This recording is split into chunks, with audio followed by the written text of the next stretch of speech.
is yet for August.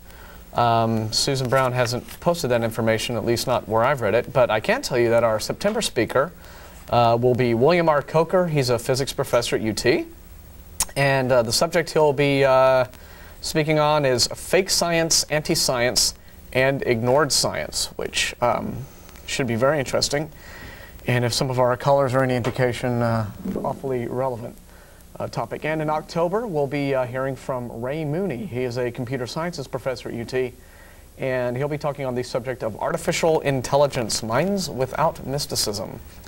So that all is a lot of fun, and atheists and atheist-friendly persons are certainly always invited out to these little gatherings, whether it's just the post-show bagel shop hangout or the lecture series. Come out and meet a bunch of other atheists, freethinkers, rationalists of all stripes, and get to know some other folks like you. It's a fun group to be part of. Let me see, what else? For more information on ACA, you can hit our website. Right there's the URL, atheist-community.org. Dial our voicemail at 371-2911. Let me see, other news, just other announcements. We have a blood drive coming up at the end of this month, I believe, the 29th, I think it is. And I think Vic Farrow, our extremely harried producer-director who's running back and forth in the control rooms, is somewhat has something to do with that, at least organizing it, getting it together. Sometimes you can watch this show simulcast on the website spring.net, but I know that for the last few weekends it hasn't been working, so I don't know that we're up on spring.net right now. And the Godless Gamers, which is our little fun spin-off group, is held 7:30 Monday evenings at the home of Vic Farrow. Once again, poor old overworked Vic. Although it looks like at some point we may be looking for another venue because the group is expanding and more games and more people showing up to have a good time and socialize. So the announcements this morning. As I just mentioned, Jeff D is usually our host. He is out of town this weekend, so I have stepped up to the hosting position this weekend for you. And assisting me as co-host is my good buddy Russell Glasser. Thank you for coming on the air, Russell. And our guest this morning is again Arlo Pignotti, who always has who is a collector of interesting Christian paraphernalia of all sorts, and he'll be sharing some of that with us today. I have a few things to talk about before we also get into the show proper and start taking calls from folks. And I'm sure Vic will get our live on-air call number up there on screen for folks to check out. I'm sure that in future reruns of this will be referred to as the Goatee Show. That's right. Contrary to what you might be thinking, it is not a membership requirement of ACA that you have to have this curious little facial hair growth sprouting. Although somebody might interpret it to mean that we're actually evil versions from That's right, universe. Yeah. we all need to have really pronounced widow's peaks and slick our hair back and have our mustaches curled with wax. And we'd be cackling in a sinister way while we, gang up on these poor little Christians. But that's not what we're all about. Anyway, so without further ado, let's pass it on over to Russell. He has some news items this morning to read for us. Well, this is my first time being co-host and my first time being reading the news, so be gentle with me. We always are, Russell. Apparently, George W. Bush has declared a Jesus Day in Texas. And he got some criticism from that from the American Jewish Congress on Tuesday. The New York-based organization, which works to maintain the separation of church and state, called the Bush Proclamation an egregious example of an elected official trying to accommodate the religious views of constituents. Bush, a Methodist who speaks openly about his religious beliefs, said at a December debate that Jesus was the political or philosophical hero with whom he most identifies because he changed my heart. So everybody should vote for Bush because apparently he is just like Jesus.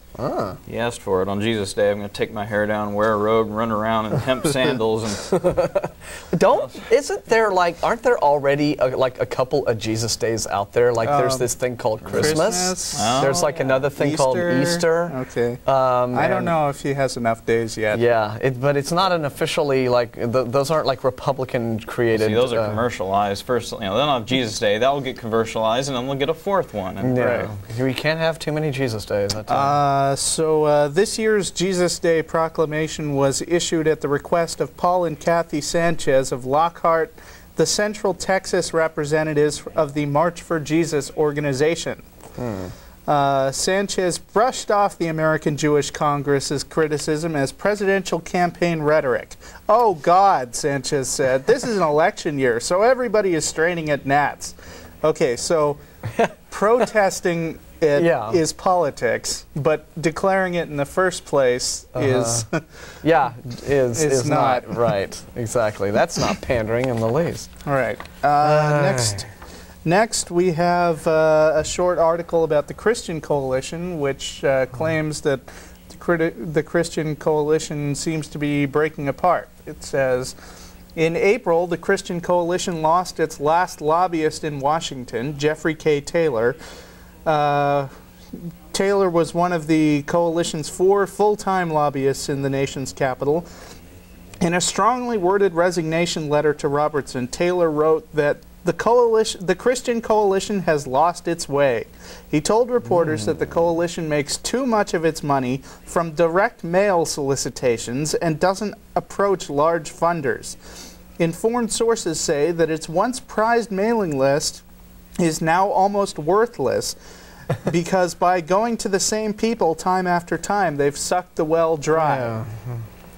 Well, all right. I have no complaints here. Yeah. So anyway, the Reverend Pat Robertson in his latest fundraising letter wrote, "The mainstream political establishment is determined to use the 2000 election cycle to deal a death blow to religious conservatives. But I believe that this brazen attempt to bully Christians into silence is really a sign of their own political desperation." Okay. Who's desperate here? And finally, we have a brief article about the situation in Kansas. We have a couple of warring factions working on this here. We've got the Kansas Citizens for Science, and anytime you hear "for science," you can assume that they're probably on the side of evolution. Right. Jack Krebs, a Kansas Citizens for Science board member, said that few, if any, districts have followed USD 437's lead. Most, he said, are awaiting the results of the fall state school board elections and hope a new board will be capable of undoing the board's action. Others, he said, voted their commitment to continuing to teach evolution early on and didn't feel it was necessary to return the standards to the state. On the other side, we have the Intelligent Design Network, Incorporated. Presented very... Well, they do that so that they can't, you know, that they don't reflect as some sort of church sponsor. Right, yeah. But if they're really a business by having incorporated and not a not-for-profit religious organization, I have to wonder if they're taking tax write-offs anyway as religion. Well, in all likelihood, yes, but you probably. know, the group believes that an intelligent designer is responsible for the complexity in living organisms. Restricting science to explanations found in the nature world, probably should be natural world, is at odds with such a belief, said Jody Sjogren. Yeah, we should just be able to grab explanations from wherever we feel like it, if it makes us happy. Right. So essentially what this person is saying is that not just evolution, but anything that uses the natural world as an explanation, in other words, all of science, is against religion. Interesting. Well, that's. I have something to say on that in a second, but first off, let's thank you for the news, and Arlo, what have you got for us this morning, just in way of preamble? I wanted to do a book review, even though I don't have the actual book, but because I borrowed it, but I did read it. All right. It's called Forcing God's Hand by Grace Halsell, H-A-L-S-E-L-L, I hope I'm pronouncing that, subtitled, Why Millions Pray for a Quick Rapture and Destruction of Planet Earth. And it really goes into a lot of these big political Christian powerhouses like Jerry Falwell and Pat Robertson, and then people like Jack Van Impe and Billy Graham. These are all people who believe that the world is going to end and it's a good thing. these are all Zionists. I hardly knew what a Zionist was before I read this book. I'm really learning a lot from it. It's a great book to reference to. What do they use their money for? We know they're raking in money, and that's one of their agendas. But what do they spend their money on? And this really goes into, you know, besides Pat Robertson's diamond mine and stuff like that. I mean, certainly there's a variety of things. But a lot of these people are pro-warfare. They pour money into... Well, in all fairness, so is the Bible. Yeah, well, that's the whole point of it, is that, you know, they want to bring about this final conflict because that will herald the second coming for which they so eagerly await. And they're pouring money into killing machines, into the military to get this done. And these people reference to the end times prophecies and Revelation, and according to that, there needs to be a third church built in Jerusalem, a third Christian church. Now, there's no room for a third church. There's two churches. And they want to make room for it. And to do this, there are several groups that have the architectural plans for this new church and you know, all the money to do it, the equipment. But where are they going to put the thing? Well, they also carry lots of explosives. They have plans to demolish the Dome of the Rock, which is a temple, a mosque for it's like a Muslim church. It's a very big, beautiful structure that they're going to destroy. Yeah, they blew that up in that movie, was it right? Like, oh yeah, Omega Code. Yeah. Yeah. A really bad effect shot. Of course, there they had the evil guy do it. I think. Right, yeah. But these are the God's people are supposed to blow that thing up so they can build a third church. And why does this third church need to be built? So God will end the world. God won't end the world until that church is built. So we better get it built because we want God to end the world, right? Maybe they'll have to take that step into their own hands too. And there's all these militant Christian organizations there that are getting money from these people, and there's all these interesting facts in here. I can't believe I'd never heard of this before. In 1982, Israel sent tanks and invaded its northern neighbor Lebanon. Pat Robertson rode into the fray in an Israeli jeep. In the ensuing war, Israel killed and wounded 200,000 Lebanese and Palestinians, most of them civilians. In waging the war on its neighbor, Israel said Robertson was doing God's will. Wow. You know, there's a downside of religion. Yeah, if you think religion can only bring good, it's linked to warfare in many cases in history, and it's still going on now, apparently. Well, if you look at so many of the major conflicts that are erupting in the world right now, of course, all of the Middle East conflicts seem to be religiously rooted.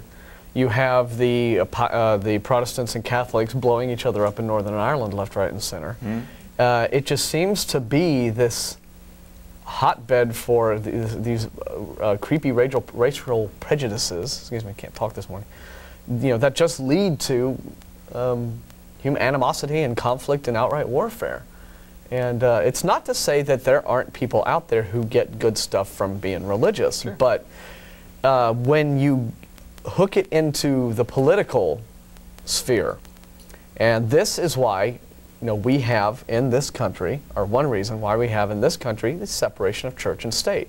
The wall of separation, as Jefferson referred to it, is not this part of this evil atheistic plot to stamp out religion in American public life. Every time, you know, the court reinforces the Constitution and says, oh, well, we can't have prayer in school, and you can't this, and you can't that, you know, the fundies always come out with this heated emotional rhetoric to the effect that, oh, well, you see, this is more indication of this moral decline that our society is in, and now more than, and it's so clear that they're anti the church. Like Pat Robertson just said right there, this is an attempt to completely remove religion from America. That's not what it's about at all. You know, we have the separation of church and state specifically to avoid situations in which, you know, it's not just out there to protect unbelievers, it's to protect various religious sects from each other, you know, and so you don't have one group lording it over another group just because they happen to be the majority group. That's why we say no prayer in school, because it doesn't matter if 99% of your student body is Christian and there's one Jewish kid. You know, that's not the issue. It's not like, oh, well, it's 99%, so, you know, the majority gets to have their prayer. That's not it. What it does is it creates a situation, that would create a situation where, you know, that one kid would be made to feel an outsider and a pariah, And as did happen, in fact, in Santa Fe, Texas, where we had the whole high school football prayer controversy, which led to the Supreme Court decision. There was an instance where a Jewish student was threatened with his life for being a filthy Jew. And repeated occasion, I mean, he's just terrorized at the school. And this is why we don't want to tie religious beliefs into the political machinery of our nation. Because whatever benefits individuals may get from their faith, you know, when groups latch onto it, and politically powerful groups, that's when you get this really dangerous combination. So well, what you say really ties in actually another big portion of this book speaks of this. It's like this Hitler-like hate for Jewish people because of the way they interpret Scripture, that Armageddon is really Armageddon for the Jews. That number, you've probably heard 144,000 people. I've heard people say that's how many people are getting to heaven. A lot of Christians interpret that as those are the exact number of the Jewish people that are going to bow down to Christ, and the rest are just going to be, you know, killed by God, thrown in the lake of fire. Fried. Yeah. And I love some of these quotes in here from like a lot of these Zionist evangelists that raise money for this hate, like James Robertson, who claims he's not an anti-Semite, because we have a quote here where he's saying an anti-Semite is someone who hates Jews more than he's supposed to. Oh, and the things Jerry Falwell has said about Jewish people. Oh, that's not, yeah. He says, I know a lot of you here today don't like Jews, and I know why. A Jew can make more money accidentally than you can on purpose. Wow. He also said, who will be the Antichrist? Well, of course he'll be Jewish. Yeah, that's one of his most recent ones, and most, you know, it's those who don't remember history or condemned to repeat it. I wanted to quickly, we have a caller on the line, so we're gonna talk to David, and then we're gonna come back to some more stuff that Arlo and Russell have prepared for us. So, good morning, David. Good morning. How are you doing, sir? Doing great. What can we do for you? Hey, you guys mentioned, I think, where do you guys meet every week? Well, we have weekly meetings after the show at 10:30 a.m. at the Hot Jumbo Bagel Shop. It's on 5th Street between Guadalupe and Lavaca, and their meetings. It's just a social gathering for not only just ACA members, but atheists and agnostics and atheist-friendly persons. We generally discourage religious persons from coming to these things because it's a social gathering, and we're not interested in being converted. You know, people can call us and try to do that on this show. That's what this is for. But yeah, if you're an unbeliever and you want to come out and meet other unbelievers, we'd love to see you. Well, not specifically religious, but scientific. I'd like to continue my debate, and I just wanted to know where I could talk to you guys later. Apart from calling us on this program, we run a mailing list on the internet. We actually have two specific mailing lists, but one of our mailing lists is for, once again, unbelievers only, which is, I think, just the atheist list. And we also have a mailing list called the Ask Atheist list, which is for believers to post questions, and there's online discussion about various religious and issues and scientific issues on the internet, where it can become more, where you can take more time and get into more depth with questions of that nature, if you have them. And what's the fellow on your left? What's his name? On my left? Yes. Arlo Pignotti? Yes, Arlo. I noticed your statement. I'm not sure if you guys are reading all the material that's out there, both from a scripture standpoint, from an evolution standpoint, and from a basic scientific standpoint. But guys, when you look at the evidence, I mean, just look at what's out there. You cannot refute that there is no proof of evolution. Refute, no proof. That's three negatives. Yeah. What can we do? Well, pick one of them. No. Yeah, well, first off, the fellow on your left, I will make a comment, because I have read the scriptures, and I've read evolution. I've read quite a number of articles and books. First of all, let me finish. And so the fellow on your left made a comment about 144,000 Jews You haven't read. No, that's not what I'm claiming. I was just speaking about how a lot of these people like Jack Van Impe and well, Falwell make and sure Billy you know Graham. what you're saying and don't take it out of context, because what that means is that there are two witnesses that will be basically after the rapture. You guys know what the rapture is? The rapture is not in Revelations, but I'm that's not not saying correct. what I don't believe this. I don't even believe in God. So Yeah, this isn't our views. I mean, these are various persons out there We've who certainly are. Right, I read don't- Point scriptures, being is but that none you of guys us take shouldn't them take it- literally. Point being is you shouldn't take it out of context unless you know exactly how it's supposed to be said. And what you said was totally incorrect. Now let's move on to evolution. I'd like to chat. Well, first off, hang on. First off, how but is you it know, supposed to be said?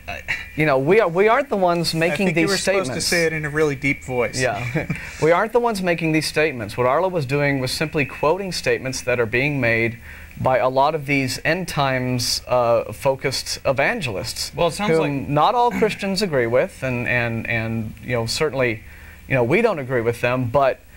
It is not uncommon for many of these evangelicals to interpret these biblical passages that they so favor to favor a particular political stance that they support. Well, so it's, he's just reading these quotes that these guys are saying. Guys, you know that and- you can read quotes and take it out of context. okay, hang on. wait. Explain to me how, in what sort of context would a statement like, I know a lot of you here today don't like Jews, and I know why a Jew can make more money accidentally than you can on purpose. In what sort of context would that become an acceptable statement? Well, I don't agree with that. I'm not sure if it was even actually said or just totally misquoted. I'm talking about the 144,000 Jews and how they came about. Yeah, you're not defending and how they Falwell, you're converted defending over the Bible. and how they converted over to Christianity. That was my point. But it sounds But like I did want to comment about his symbol. I noticed a lot of Christians have the symbol that he has over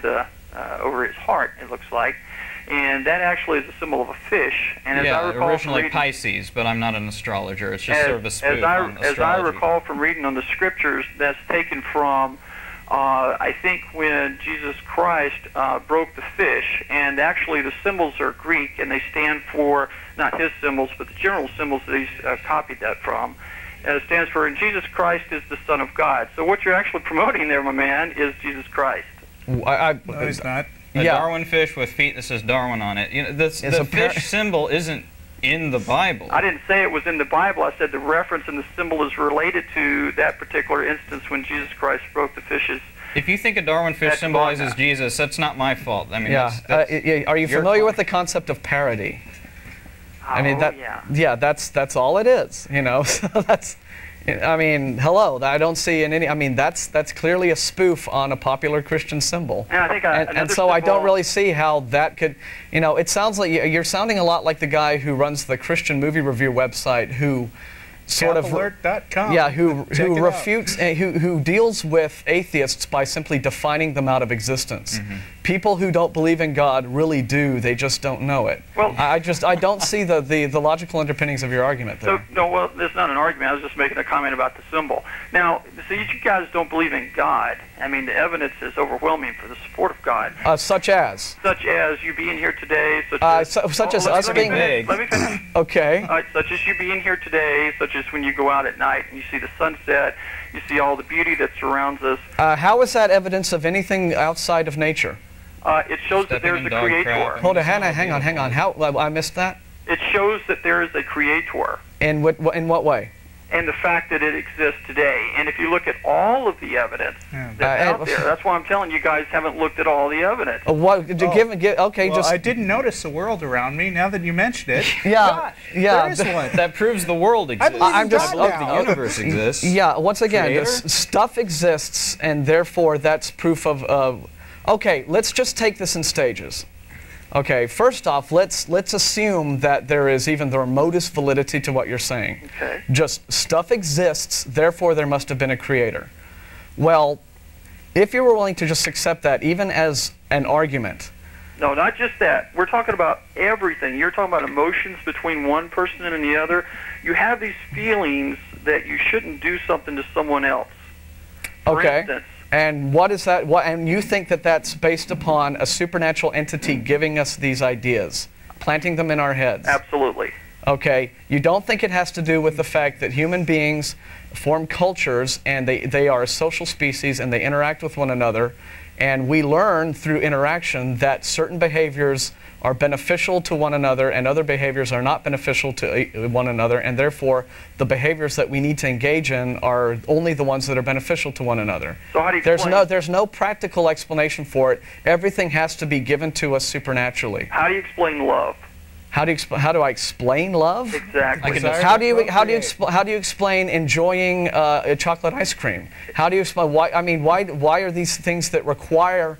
Why does that require a supernatural explanation? Well, hold on. You can behavior, explain right? why you like chocolate ice cream by scientific means, by taste buds and the neurons and how they react to the brain.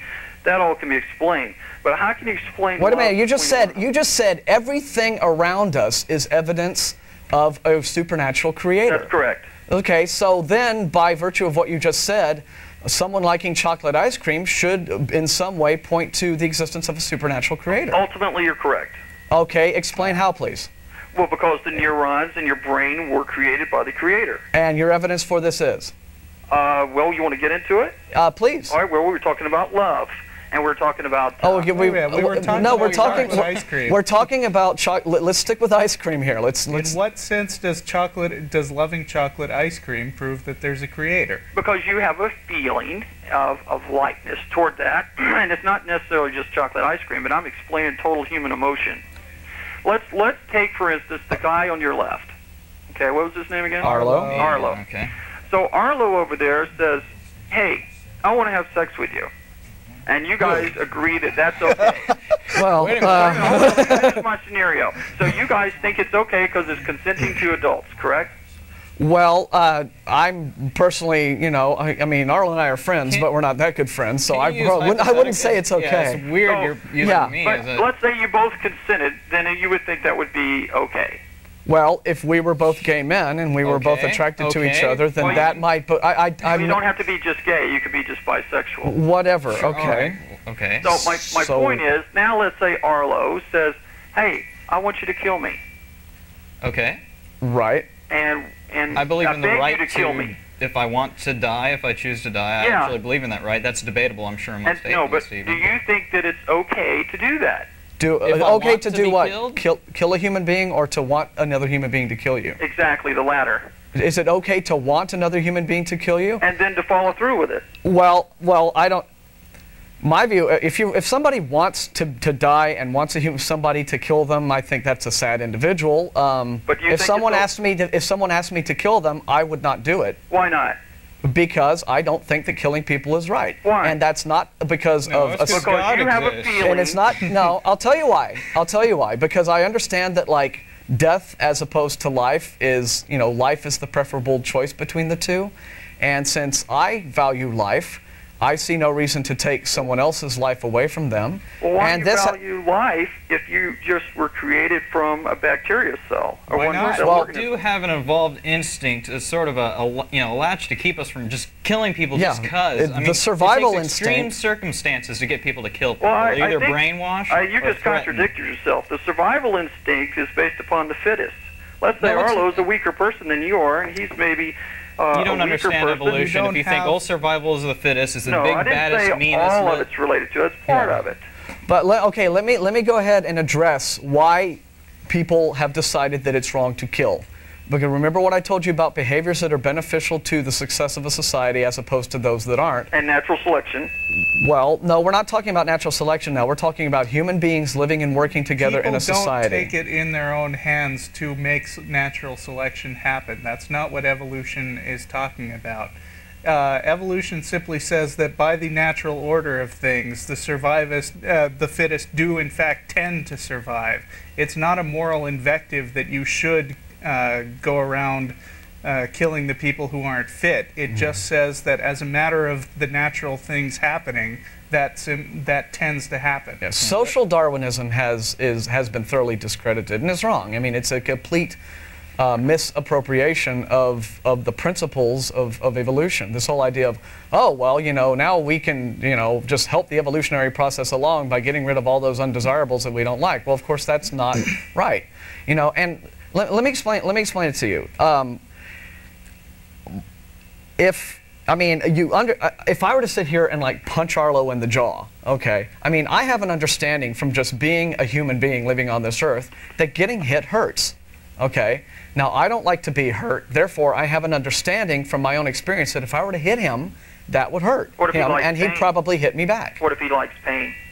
That would be irrelevant. What he likes is... I don't think so. No, what he likes... Okay, what another person wants is irrelevant.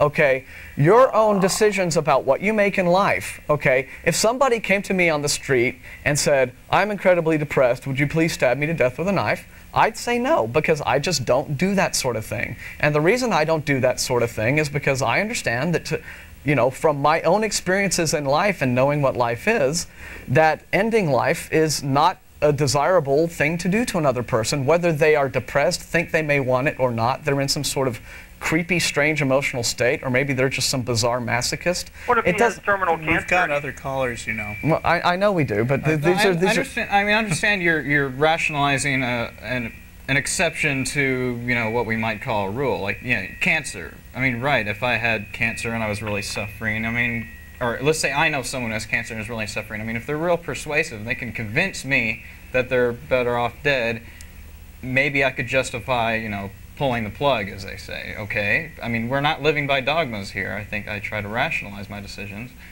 But what does this have to do with God? I don't see where it's... Well, it's the fact that you guys can admit, first off, our founding fathers, you guys don't know much about that. Thomas Jefferson, as you know, that's where you're getting all your information from. If you want to know where we're getting our information from, ask us. Don't tell us where we're getting our information from. We'll tell you where we're getting our information from. He wasn't even in the country. He didn't have anything to do with the Constitution or the Bill of Rights. What about John Adams or Thomas Paine? We've referred to them a lot. Let me ask you guys a question. Who do you think wrote the Constitution? It wasn't Thomas Jefferson. Okay, tell us who it was. Well, it was Governor Morris from Pennsylvania.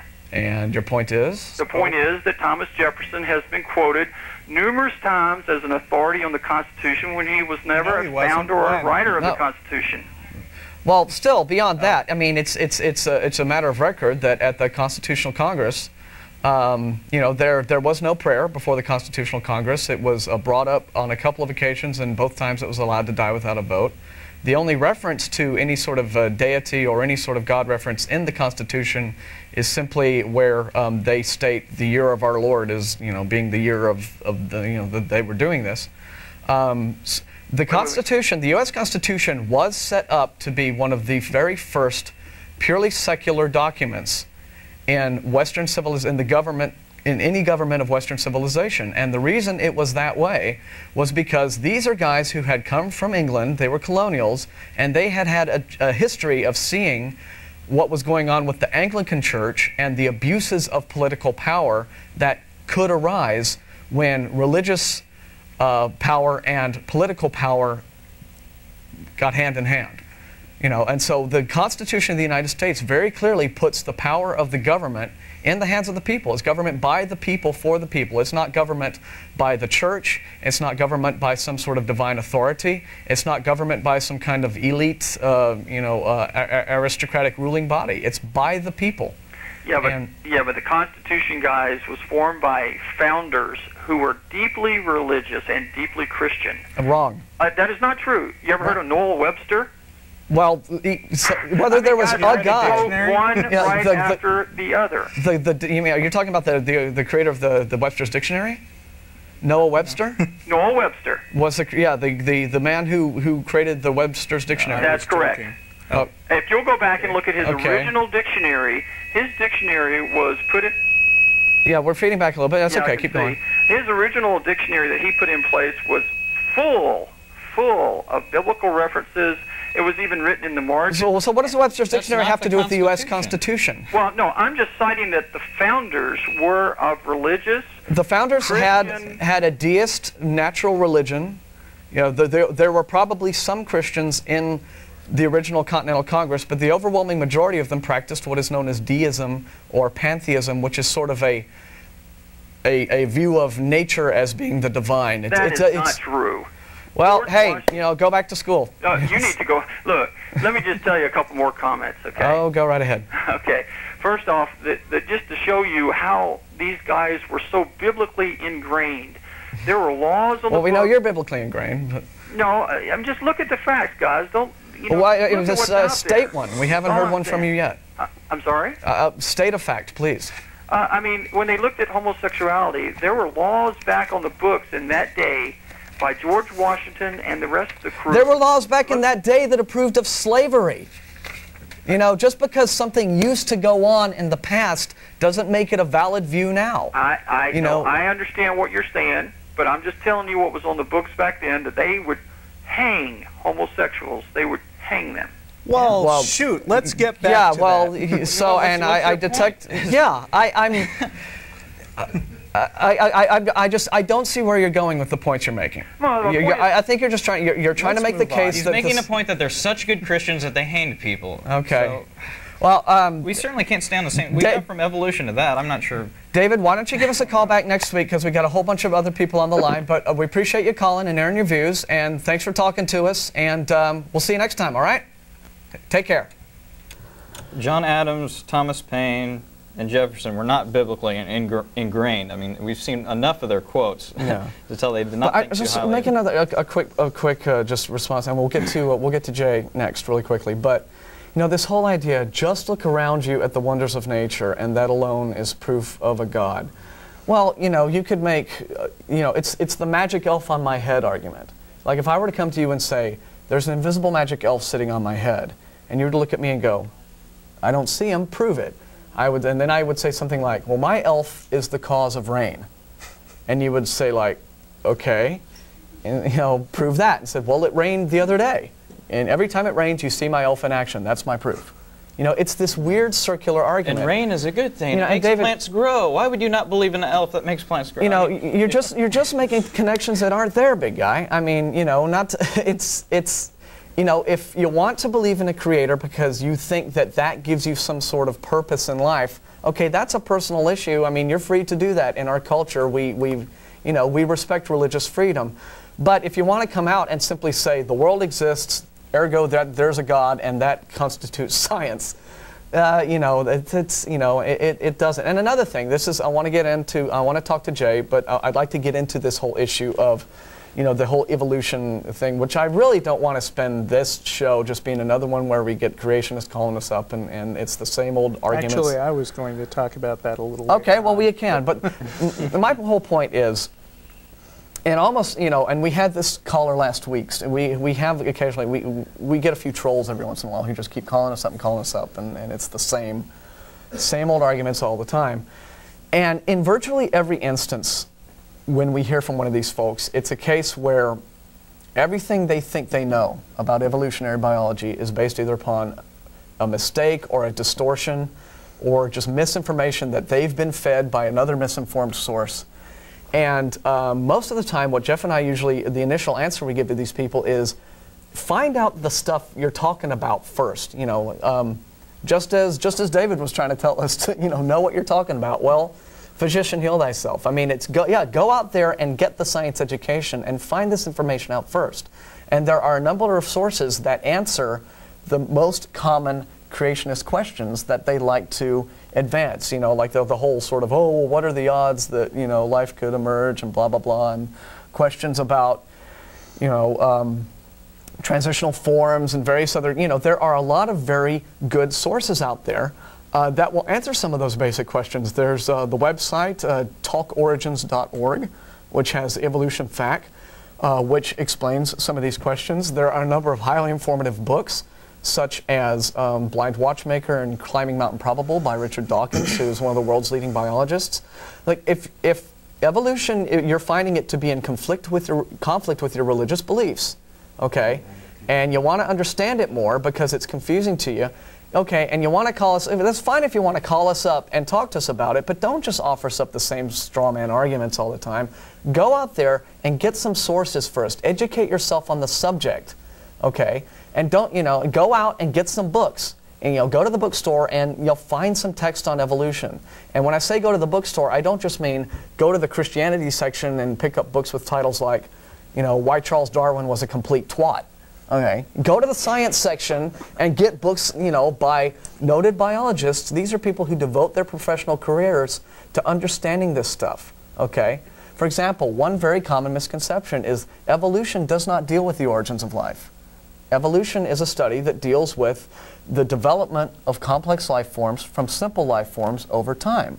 Origins of life is a whole different field of study. So a lot of these misunderstandings, learn what you're talking about first, at least, you know. I mean, it's just like us. We try to do the research. We've all read the Bible. Some of us have had a religious upbringing. I was brought up in a Southern Baptist church. You know, we have at least a background to where, you know, we've thought about this, okay? We're not just atheists, you know, because we're grumpy old coots here. I mean, we've thought about these things. We understand, you know, we have an understanding of the principles of Christian belief. And I for my own part, I've read the Bible more and studied it more seriously since I've been an atheist than I did when I was a church-going Christian youth, you know. And if we were all sitting up here saying things like, well, Christianity is completely stupid because it teaches people that if you have premarital sex, your ears will fall off, and it's customary practice every Sunday morning at church to sacrifice a live ostrich. You know, if we were sitting up here just spouting crap like that, you know, Christians would call us up and say, you guys are complete idiots. You don't know what you're talking about when you talk about Christianity. And they'd be right. But that's exactly the situation that we face a lot of times when creationists call us up and make these sweeping condemnations of evolutionary science when it's very clear they don't know what they're talking about when they talk about it first.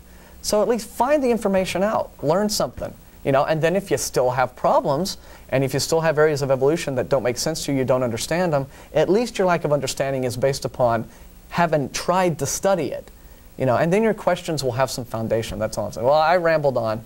But a little bit. Well, that's an important point. I'd like to recommend an additional book to Well, I don't get to. It's usually Jeff who gets to, so I was getting it off my chest there. Go ahead. I mean, some of the books you reference to, like Blind Watchmaker, are very good, but because creationism evolves so much over time, they keep changing their arguments as we get new information. The newest book out is called Tower of Babel by Pennick, I think is the author's name. And that deals with some of their latest arguments, and I'm halfway through it. It's a very good book. Okay. All right, we're going to go to Jay on 4. Morning, Jay. Good morning. How are you doing, sir? I'm doing pretty good. What can we do for you this morning? Well, I'm not here to argue with you. I'm hopefully here to understand, and I find your show very interesting. Thank you. I have a couple of questions. Yes, sir. And I have not studied any of this stuff. I will tell you that in front. That's fine. I mean, unless you want to call, you know, going through high school and college and taking your basic religious courses or whatever. Well, yeah, we won't force you. We won't make you quote. Yeah. Okay. Go ahead. First of all, I want to understand the difference between atheist and agnostic. Okay. Okay. And then the other thing I want to understand is, okay, say we know energy can't be destroyed. It's always gone somewhere else, right? I know that matter cannot be created or destroyed. Matter. See, that, well, here's my actually, word. mass energy, which is, according to relativity, they're the same thing. Right, one can be converted in the other. Right. Yeah. So, I mean, I'm not saying I believe in God or that there isn't a God, but when we die, what happens? What is the belief of atheism that when I'd we like die? to field both of those, if you don't mind. Go right ahead, Russell. First of all, the difference between atheism and agnosticism. A lot of people think that the two terms are at odds with each other, whereas, in fact, they're actually just covering different areas. Atheism basically deals with what you believe, and agnosticism deals with what you can know. So the word atheism is a, meaning without, and theism, which is gods. So basically, it's atheism is lacking any belief in a god.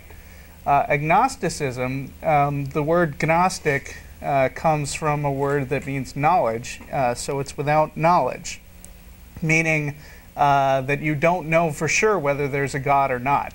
The two terms aren't incompatible with each other.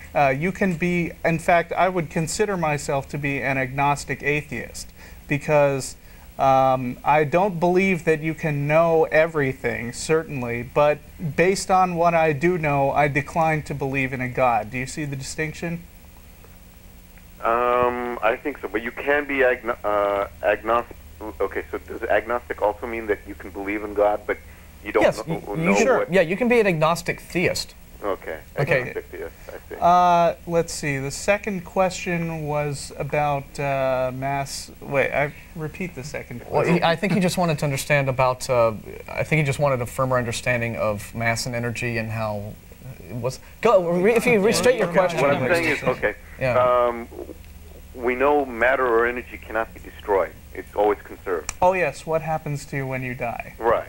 I would say that consciousness is not is not a substance. Do you use computers? Yes, I do. When you turn on the computer, something happens in there.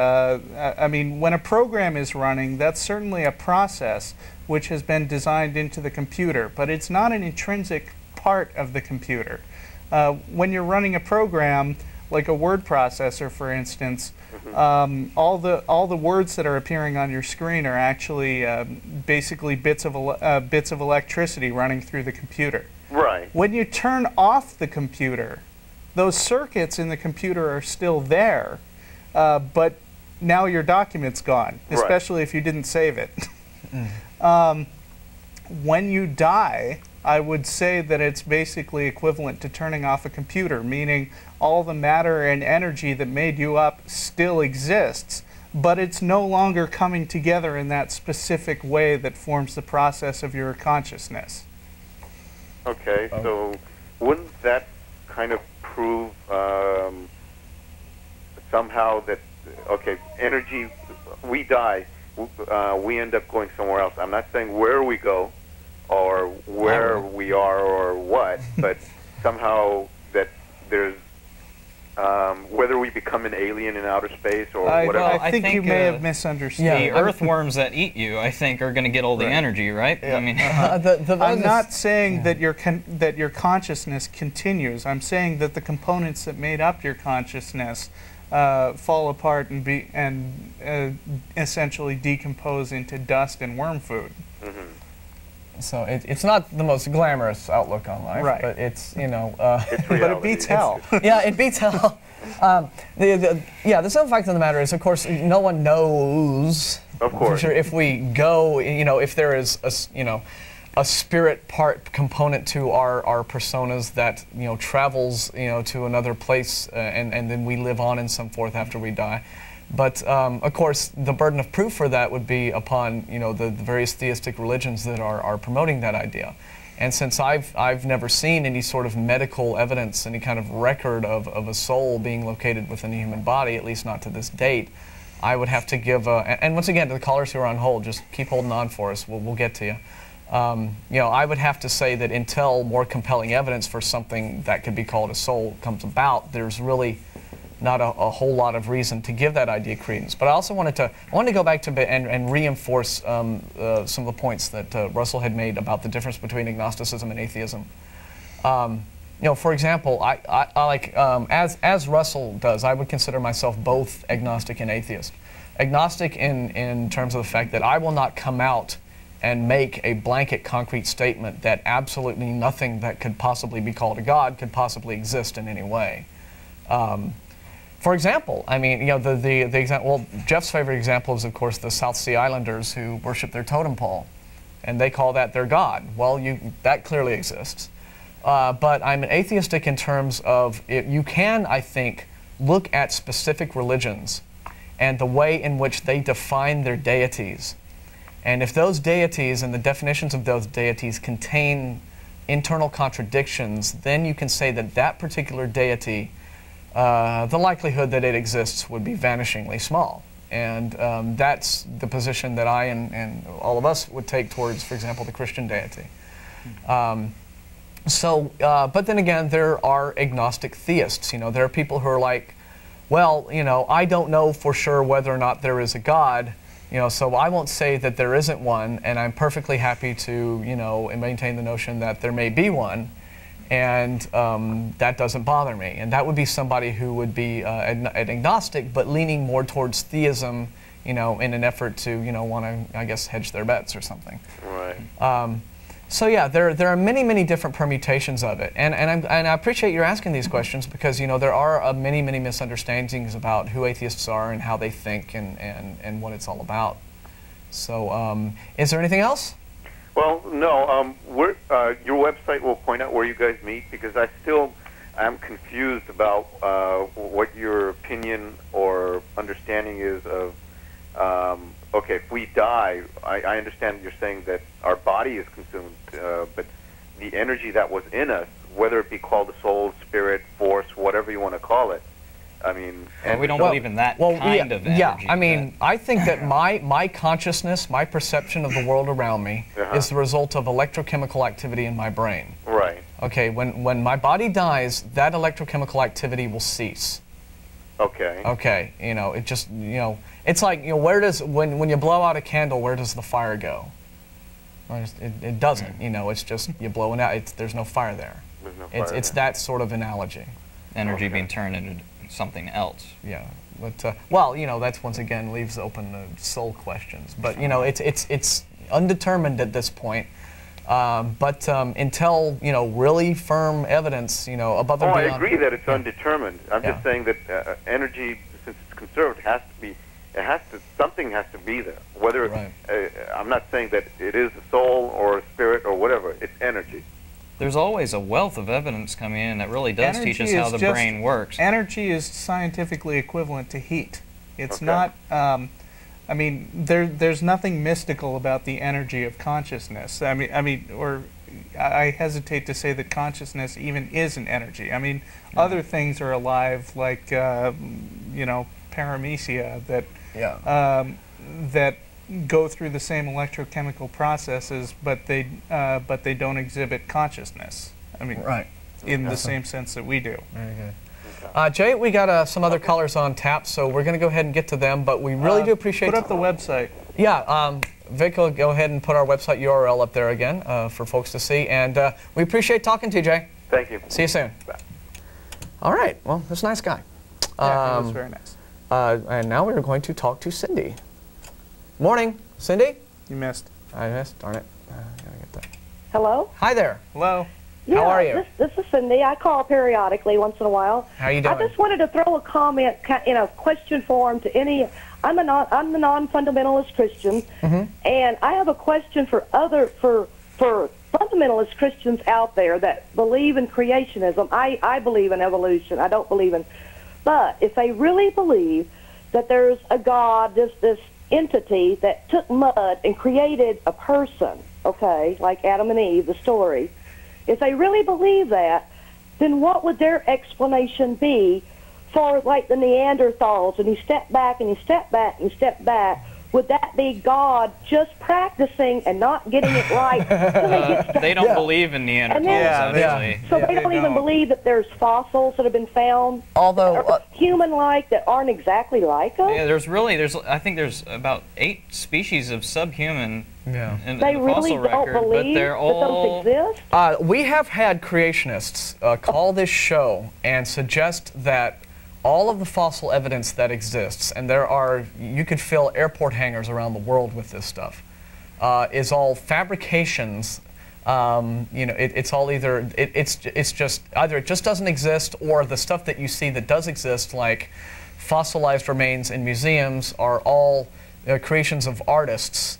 It's like it's like this interesting. They're just total denial. And I'm glad you brought, and I'll reinforce that in just a second. But yeah, it's like I don't know where scientists in their busy schedules find the time to involve themselves in all these vast conspiracies to topple religion that they seem to be involved in. But apparently there is this worldwide collusion of scientists and sculptors who are filling the museums of the world. Of course, now not all creationists are like this gonzo, but we have had people who have been reduced to that argument when just confronted with the facts that we put before them.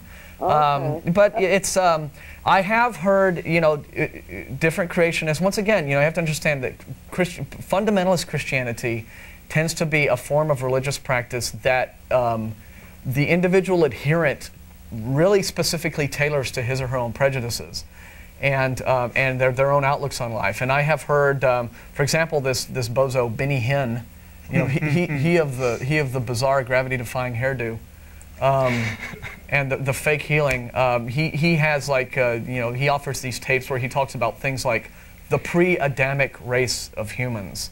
you know, which sounds to me like a lot of the stuff that, you know, Madame Blavatsky was blabbering on about when she was creating Theosophy and talking about all the different root races of mankind and just these weird things that they kind of come up with to explain, uh-oh, here's this uncomfortable scientific fact that's throwing cold water on my fundamentalism.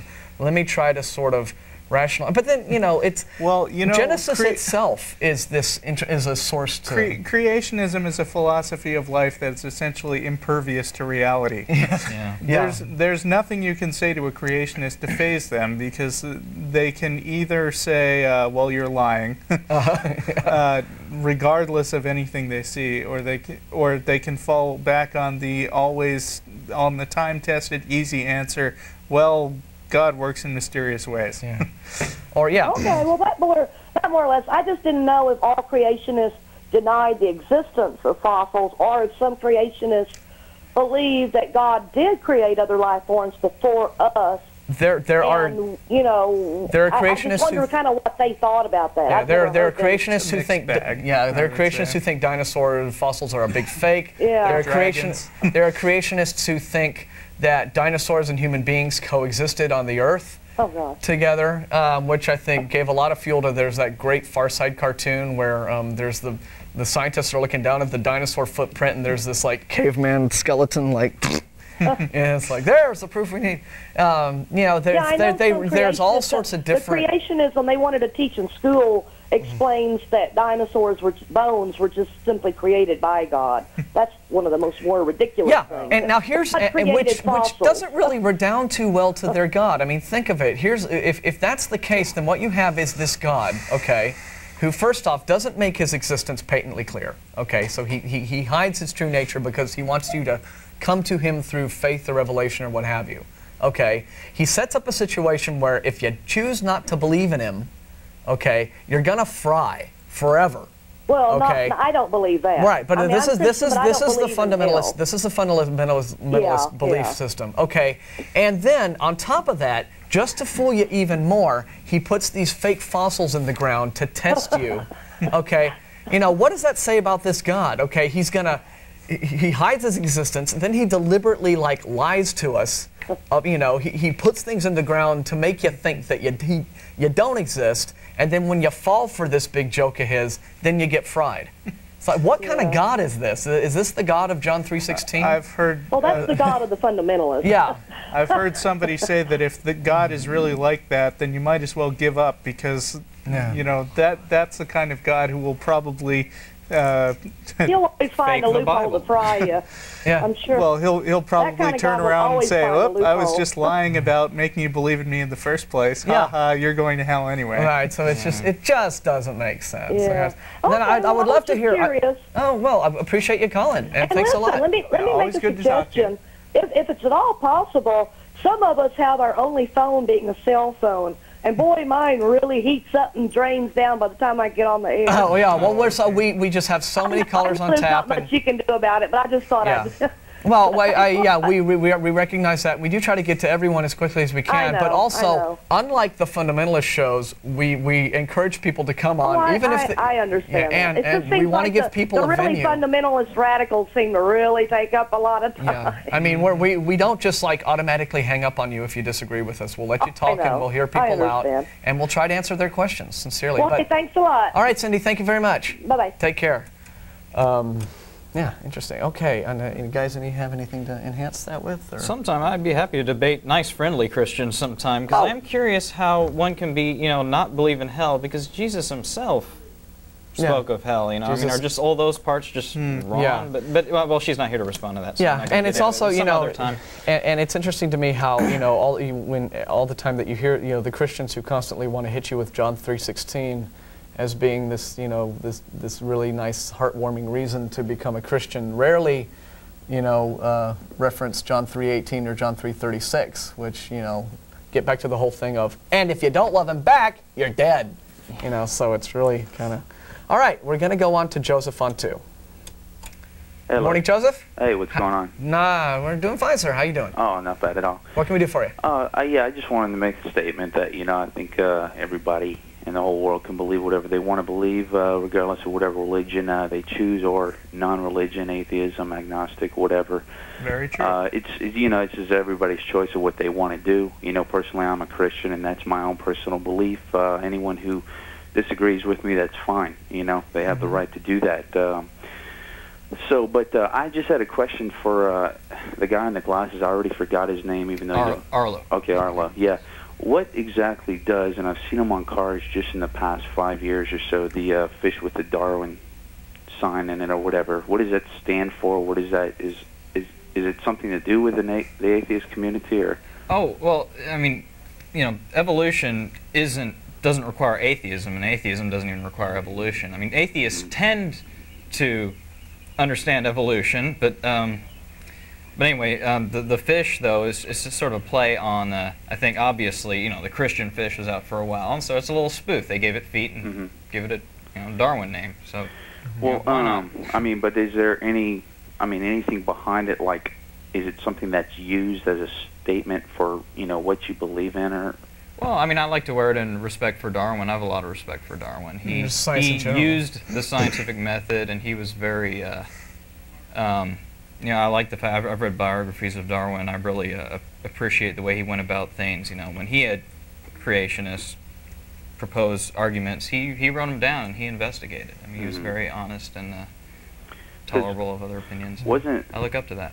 I've only seen that on cars of the past, I don't know, just probably 5 or 6 years. It's pretty new. I heard rumors that there's several people who have claimed to have started. I heard rumors that there was a woman in Austin who came up with this symbol, but I don't know that for sure. But yeah, it was just in response to. How long have Jesus fish been on cars? Yeah, and it was a spoof on that. I think part of the whole thing about the Darwin fish is that it's sort of a humorous rebuke against people who sort of wear religion on their sleeves.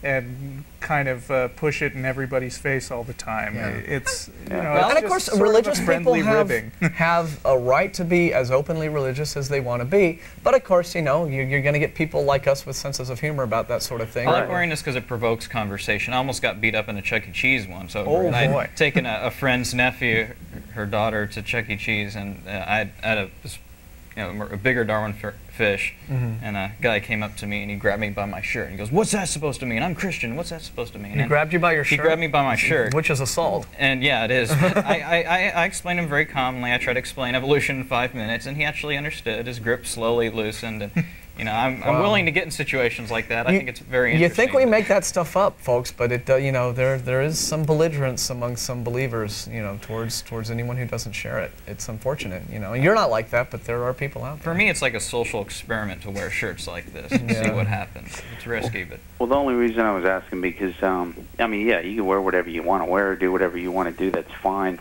Personally, it's no big deal to me. Again, I have my own beliefs, and I'll stick to that. If we disagree, that's fine, whatever. But I remember back, years ago, 9-10 years ago, I was in middle school, and the whole rap movement was going on with Run DMC and bands like that. And I went to pretty much an all-black school out in Louisiana. And what happened was we come out, and the black kids would come out all the time, start wearing these continent of Africa cardboard pieces around their neck as kind of like a necklace, and in the middle it had Martin Luther King Jr.'s picture. Now, that's not fine. A gang symbol, if that's what. No, not at all, not at all. And I'm saying, a symbol like that, if I were to, I believe everybody can speak their mind. I wouldn't do this, but if I were to get a continent of Africa, put it around my neck, and put the word nigger right in there, wouldn't that offend a lot of people? Well, yeah. So all I'm saying is I totally believe we need to be able to speak our mind, regardless of whether it's offensive or not. But today, there's so much controversy over racism and problems between religions, even inside the Christian community with, you got Baptists who disagree with Lutherans and Catholics and so forth like that. I mean, is it wise for us to do something like that. I mean, I know I wouldn't want to. I'm wondering whether to be insulted by equating the word Darwin with the word nigger. No, I'm not trying to compare it. I know it's not really on the same subject. Well, there are ways, to express views that are, less than, not quite the mainstream views of things in ways that aren't necessarily inflammatory. Yeah. It's wearing a Darwin shirt makes one sort of statement, which is I support science and the scientific method, and it's not necessarily it's not the same thing as wearing a T-shirt that says religious people are jerks or they're stupid or something like that. But the thing is though, you can never sometimes tell how what you might say or what you might think will affect someone. You could say something, you could make a statement that you think is completely innocuous and inoffensive, and someone out there is likely to, just get all indignant about it. So the thing to do then, I think, is just to be honest with yourself, and if you have something that you believe or don't believe, or if you have an opinion about something, and you hold those views with conviction, well, I mean, express those views and don't be afraid of it. Don't be deliberately confrontational or provocative or offensive if you don't have to be. But don't go worrying that everybody's going to have this granny lady reaction of because some people will and some people won't. Like I said, there's this guy who got all huffy over something as innocent as that. Whereas if Arlo was wearing the shirt that I've seen him wear at Godless Gamers on occasion, the green one, he might have, probably been scraping. you would have ended up as Chuck E. Cheese that night. So there are. I mean, I feel okay with wearing something. I know there's a probability of offending someone out there, but I mean, I have an argument to explain myself. I can rationally back myself up and explain why I wear these things. I mean, I think a crucifix is kind of offensive. I would think it'd be offensive to other Christians even, but I would think it would be offensive to Jesus if he came back. Yes, exactly. I mean, if he'd been shot, would we all be wearing guns around our necks? I think so. That's a speculation. That's a whole other topic. But we live in this big sort of melting pot culture where differences in views and creeds and these are things that we hold as being valuable as Americans. Like I've been working at a place where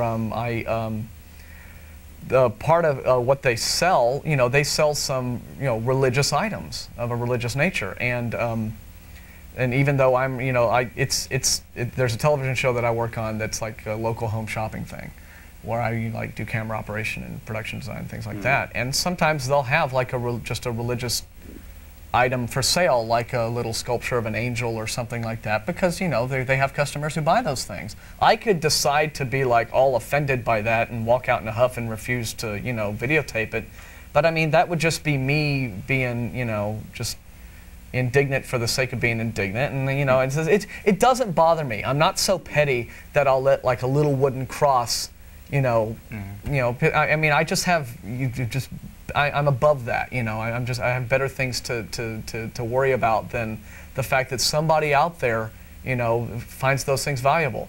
I don't have to, take that thing home and live with it if I don't want to, Right.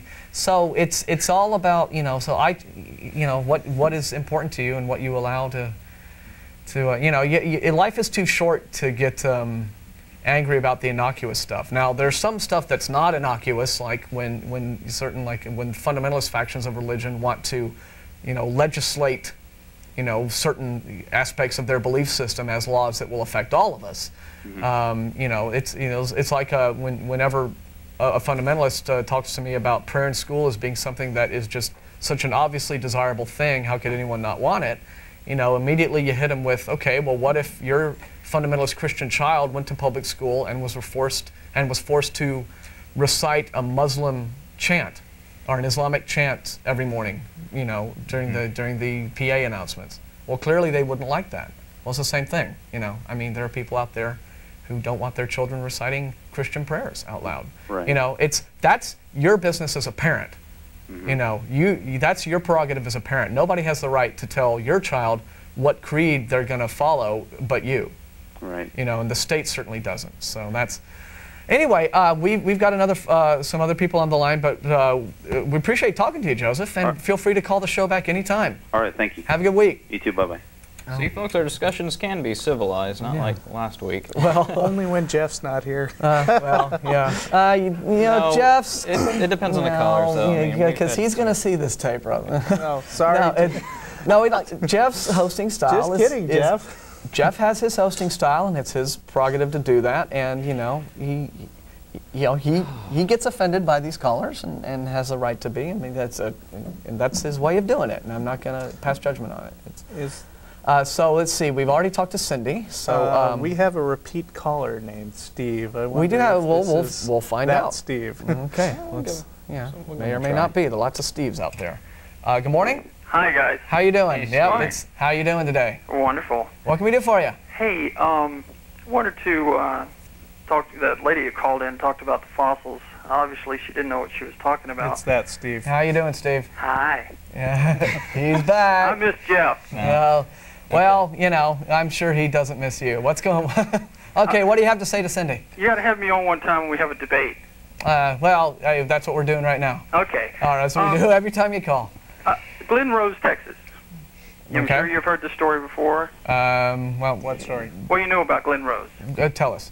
Well, Glen Rose has human footprints with dinosaur footprints. Okay, Which have been modified over time by chisels, yes. Yeah, by evolutionist chisels, because they actually went put up toes in it? What? and Why would destroyed evolutionists some of the do real that? footprints.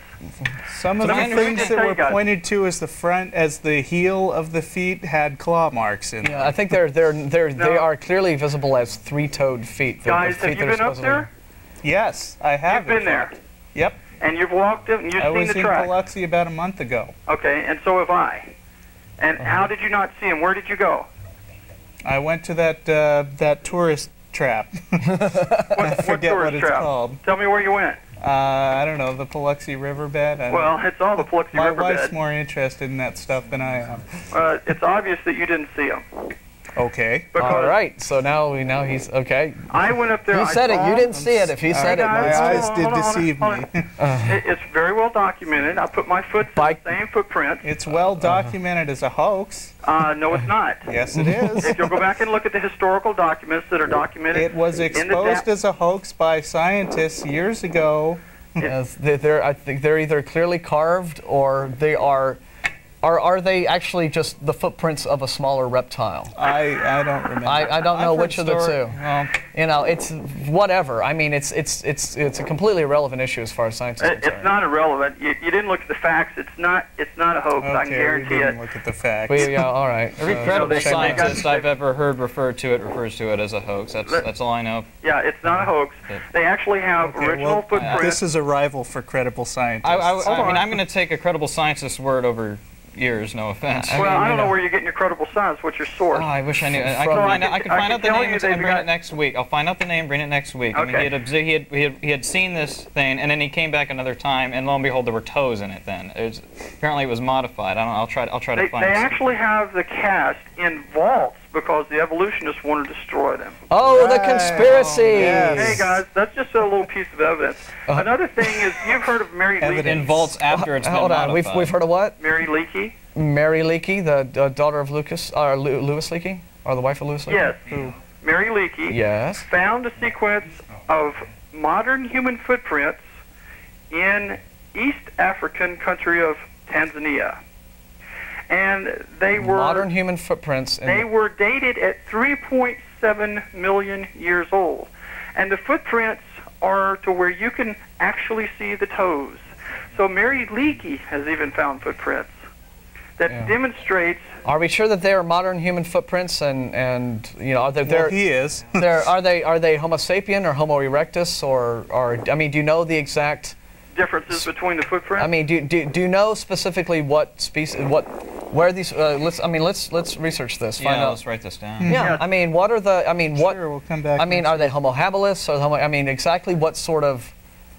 If we can point to a reference for this and find out specifically that they're Homo sapien footprints, that'd be interesting. But I don't know right now that there is paleontological evidence that Homo sapiens are, in fact, 3.7 million years. Well, let me tell you where I got my evidence, and you can go from there. Okay. And you guys have read Walt Brown's book? Yes, creationscience.org. Well, hang on. No, I've not read him. What? Dr. Walt Brown was a professor at the university. You've heard of him? Mm-hmm. Okay, who is he?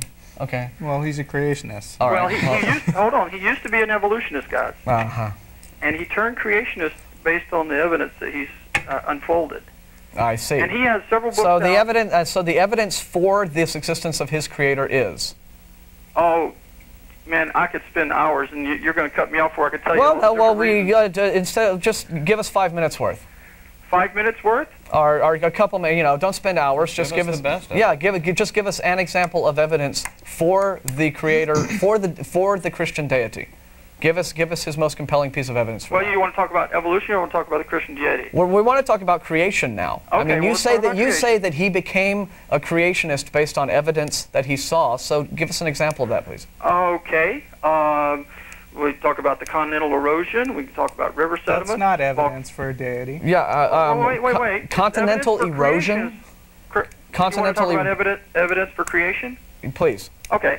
So once again, continental erosion. You guys know that based on the rates that the whole mountain ranges would totally erode in 14 million years.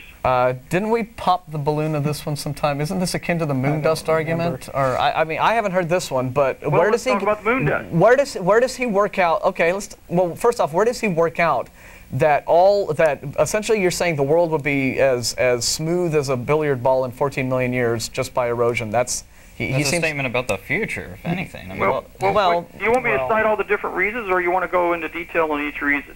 In the book, it's we just want to hear one compelling piece of evidence from this guy that the Christian deity in fact exists. There's not just one, there's hundreds.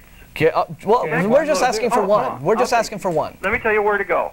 Go to the book that he's got. It's a special edition. There's no religious overtones in the book. Wait a minute. He's trying to prove the existence of the Christian God, and there's no religious overtones? No. It shows that there was a creator, and I thought that's what we were talking about, is creationist. He's a creationist, was an evolutionist. Go to his book. It's called In the Beginning, special edition, by Walt Brown. He has scientifically gone in and examined all the different facets, hundreds of different things that point to there was a creator.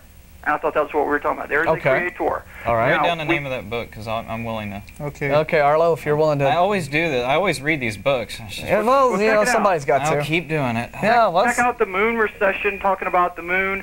He actually went in and actually did a calculation. And figured out that the moon dust should be several hundred feet deep, or something like that. No, I think that's a different. If that's not the argument, that's a different moon dust argument? That's part of it. We're talking about moon recession, though, but you were talking about moon dust. recession. What is that? I'm sorry? What is moon recession? Well, you know that the moon is moving further away from the Earth. Yes. Okay. So he went back and calculated based on that progression of movement. Okay. Where the moon would have been 1.2 billion years, he calculated the moon would have been in the Earth. Okay.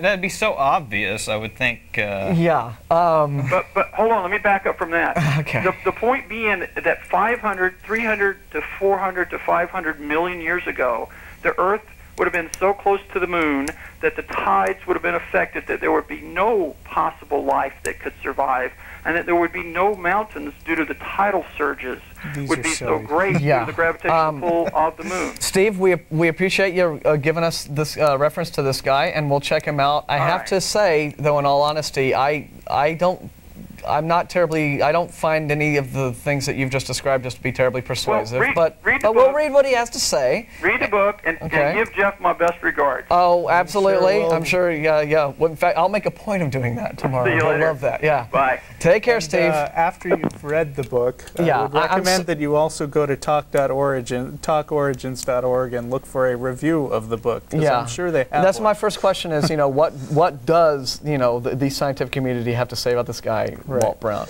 But that sounds to me a lot like the sort of junk science that. What I was kind of planning to talk about today, but I'll defer to the callers, is the fact that rather than doing actual science, all these creationist authors are looking for this sort of magic bullet argument that's going to dispense with science. going to dispense with evolution once and for all. Yeah, it's the... So they're looking for this one specific thing that the scientists didn't think of, as if evolution, which was a theory that was built up over 150 years and built within the framework of science, as if one day they're going to look and say, whoa, we forgot that there was a second law of thermodynamics. Yeah. I can't believe how we missed that. Oh, yeah. Yeah, just snake it would have bit you. All these magic bullets, I mean, when I say they're magic bullets, it's more like a shotgun blast, because what they're trying to do is fire off as many arguments as they can, which take lots and lots of time to research. Yeah.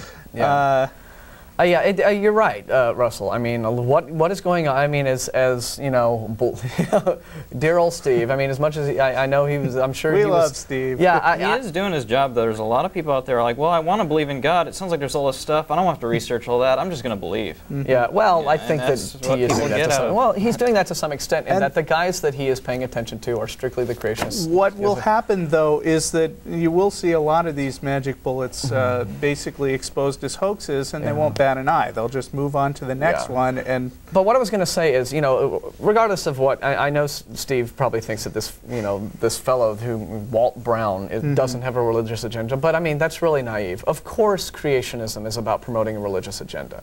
Okay, but what other reason would there be? You know, I mean, because a legitimate scientific inquiry is, here's how it works. You come up with an idea, this concept, a theory, okay? And then the way the scientific method works is you try to see if that doesn't work, if your theory is wrong. You look at the available evidence, you know, and you don't just look for the evidence that backs your theory up. You got to look at everything, okay? And if the preponderance of evidence does not, in fact, you know, say your theory doesn't hold water, then and only then can you say, then my theory is provisionally true at that point. Okay, it's not, science is not a process of, okay, I think that I have an invisible magic elf sitting on my head, and then, you know, you concoct a bunch of stuff that satisfies you, and then when anyone else comes up and says, but, you know, the rain thing, I don't get that, that doesn't make sense, well, it's like, oh, well, that's, you know, and you just sort of don't hear it, or what have you. But I have some other things I want to say, but let's just take callers instead, because that's what it's all about. On the subject of evolution denial and that kind of thing, but I'm getting to it. Okay. And we're on line with Sam. No, we're not. Hello. Morning. Hi. There he is. How you doing, Sam? I'm doing all right. What's going on? Not much. Listen, actually, what it is, I'm kind of neutral on the situation, on the belief and the non-belief. Not so much on the theory of evolution itself, but just kind of a different terminology subject. Believe it or not, my father's a minister. And you know, I not believe that. we're not that atheist. We don't believe in ministers. Our regular host, Jeff D. His parents are Methodist ministers. Well, you know, it's really hard, you know, because I grew up in that area of you know, of Christianity. But the thing is that the one thing I did not enjoy about the Christian belief was that they are so quick to judge, and that, you know, they have this strong belief of saying, you know, judge not lest you be judged yourself, or turn the other cheek, but yet they're so quick to jump on everybody, you know. Well, they use that argument for if you're judging them. Yeah. Don't judge us because it says this. Exactly. You know, it's like, I mean, you know, I thought Christianity was about being, you know, loving and caring. If there's somebody different against you, then you accept them no matter what. But it's like all of a sudden when you jump, you know, against them, they're like, they become this anarchy of Christians, which is totally contradictory to what they believe. Yeah, well, you know, you have to understand that this is, you know, this Bible is split up into halves, right? Yeah. Right. And the Old Testament God was this, you know, mean old bastard who would just sort of tell his followers, you know, oh, go off and, you know, to this kingdom and slaughter all these people and take their kingdom away, and that will redound to my glory. Right. And when you sort of bring up the kind of unpleasant aspects of God in the Old Testament, Christians will immediately, you know, and this is, of course, the God who says that people deserve to be summarily killed for being gay, for, you know, for being disrespectful to their parents, for picking up sticks on a Sunday. You know, there are all these, like, punishments that God are just like, you know, I mean, I mean, George W. Bush has nothing on executions compared to the Old Testament Exactly. God. You bring this up to Christians, and they're like, "Oh, but the Christian God is the New Testament God, and it's Jesus, and it's all about love and redemption, and blah blah blah blah blah." And I'm like, "Okay, so but they're not willing to, though, admit that Right. the Old Testament's this big old pack of lies." Right. See, the thing is, like with my father and I, we've really bumped heads against this. And he goes, "I didn't raise you that way." I said, "Well, I'm a different person. I'm a grown man now, and I have a right to believe what I want to believe." Yeah. Yeah. You know, and he says, "Well, you know, where did you go wrong? Where did I go wrong?" I said, "You didn't go wrong nowhere. You're a great dad. It's just I have a different concept of thinking." And I told him, "There's just so many things in this world other than." You know, and so, you know, I've kind of been banned from the home for 5 years now. But Now that is very This is sad. common. I know many people who have been kicked out of home or left home because their parents judge how well they raise their kids by how religious they are. Exactly. I have a friend that his mother he's had 4 older sisters run away from home because they try to make them into nuns, and you know, wow, that's a Yeah. I mean, Oh boy. Well, like I said, you know, I'm really neutral on it. You know, I believe that there, maybe within ourselves, we are our own. I do believe the fact that we are our own temple in that sense. You know, your body is your temple. You take care of yourself. But you know, as for that fact, you know, where we started bumping heads when I was younger, I said the fact that I just really don't enjoy the fact of Christians, you know, ramming it down your throat. yeah, you know, or just saying, you know, hey, look, you know, this is what you have to believe, or you know, once you jump against them, you know, they totally contradict themselves in the sense of saying, hey, look, you know, love thy neighbor or whatever it is. Yeah, it's like, oh, don't gang up on me. But since the Bible contradicts itself so much, Yeah. I mean, they can find scripture Sure. to support anything, really. Right. So anyway, we appreciate you calling. We got one caller left on the line. We're going to try to take him in our last All minute. right, take care. Thanks for calling, Sam. Talk to you Bye-bye. soon. Bye. Okay, and very quickly we'll see what Chris has to say on 4.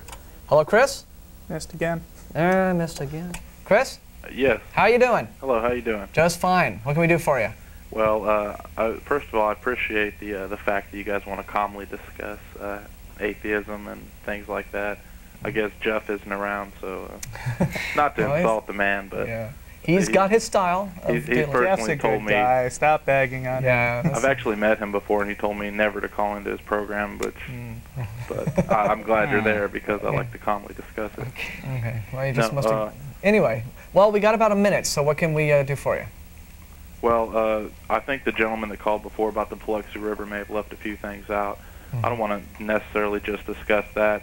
A few of the prints were carved and discovered to be carved, but there was a wall of solid rock which was excavated back. Is this and there were- Christian side? And there were 4. Pardon me? Is this Christian side? Yes, it is, sir. As a matter of fact. All right. Oh, okay. So you happen to know of my. I believe you called my wife a whore once. Well, I don't believe that's ever happened, sir. I'd advise you to maybe check that out. Maybe we can discuss that. But I was watching. oh, okay. Maybe it was in the context. I of my like Jeff's program. We can style better discuss- than we that. can discuss Yeah. that later. That sounds pretty People- Okay, well, we'll people- look into no, more. hold on. Well, we're down Yeah, to There's a 30 tent seconds, so we gotta let you go. So take care, and you know, yeah, try to calm talk. All right. Anyway, down to our last minute. We just want to once again thank everyone for calling. Once again, tune in every Sunday morning. We're here 9 a.m. This is Russell Glasser's website, where he has very interesting links to interesting.